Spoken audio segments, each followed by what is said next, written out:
नमस्कार। आज पवित्र बाहुड़ा दिवस उपलक्षे मु समग्र विश्ववासी को शुभेच्छा जनाऊँ। आज पवित्र दिवस को उपलक्ष्य करी संवेदना ओडिशा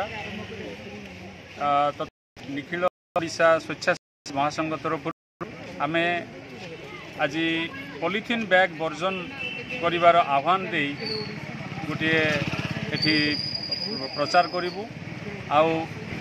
पॉलिथीन बैग आज सारा विश्व रे गोटे आतंकर कारण हो पड़ी। आमर मनीष जीवन नुहे पशुपक्षी जीवन विपदग्रस्त होती। तेणु यही पॉलिथीन बैग को वर्जन करी आमर भविष्य वंशधर को केमिति आमे सुरक्षा दे पारिबु, तांको जीवन केमिति सुगम होबो तापाई आमे आज प्रचेष्टा आरंभ करिछु। जदियो आज आमर एठी उपस्थित समस्त स्वेच्छासेवी भाई भौणी माने अछंती, खूब संख्या जदियो आमर कम हो पारे, किंतु एटा एई प्रथम स्टेपटा एटा गोटे आगामी दिन में गोटे विशाल जन आंदोलन में परिणत होबो। आमे पॉलिथीन बैग को आमर जीवन दूर कर पारिबु बोली मोर आशा अछि। धन्यवाद।